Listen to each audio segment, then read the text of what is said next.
আরিফুল হক চৌধুরীর বিরুদ্ধে ভোট ডাকাতির অভিযোগ করছেন ৪,২২৬ ভোটে পিছিয়ে থাকা নৌকার প্রার্থী বদরউদ্দিন আহমদ কামরান।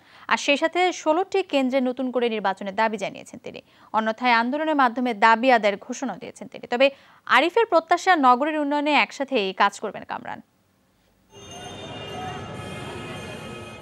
সোমবারের নির্বাচনে ১৩৪-এর মধ্যে ১৩২ কেন্দ্রের ফলাফলে ৪,২২৬ ভোটে পিছিয়ে আছেন বদরউদ্দিন আহমদ কামরান। স্থগিত ২ কেন্দ্রের ভোট ৪,৭৮৭। শুধু এই ২ কেন্দ্র নয়, নির্বাচনের সময় নানা ঘটনাবহুল কেন্দ্রগুলোতেই এবার পুনঃভোট চাইলেন কামরান।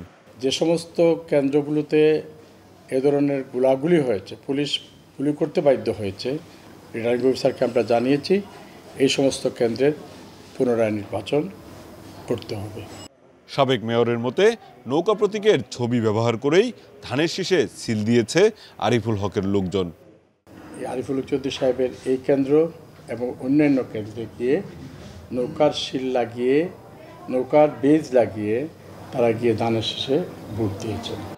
তবে এসব অভিযোগ অস্বীকার করেছেন আরিফুল হক চৌধুরী। প্রত্যাশা জানিয়েছেন একসাথে কাজ করার। কামরান ভাই হয়তো বলছেন এটা তার ব্যক্তিগত ব্যাপার। আমার মনে হয় উনি আমাদের এই সিলেটের দীর্ঘদিন আমাদের এই নগরীর অভিভাবক ছিলেন।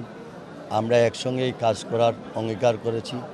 আওয়ামী লীগের এসব দাবির প্রেক্ষিতে রিটার্নিং কর্মকর্তা বলছেন পুনরায় ভোট গ্রহণের সিদ্ধান্ত দেওয়ার এখতিয়ার নেই তার। স্থানীয় সরকার সিটি কর্পোরেশন নির্বাচন বিধিমালা 2010-এর 37-37-এর 2 বিধি অনুযায়ী এই বিষয়টি আমাকে এখন নির্বাচন কমিশনের গোচরীভূত করতে হবে। একই বিধি অনুযায়ী নির্বাচন কমিশন যেরূপ সিদ্ধান্ত প্রদান করিবে, পরবর্তীতে সেই ধরনের কার্যক্রম গৃহীত হইবে। মাহবুব রহমান রিপন, যমুনা নিউজ, সিলেট।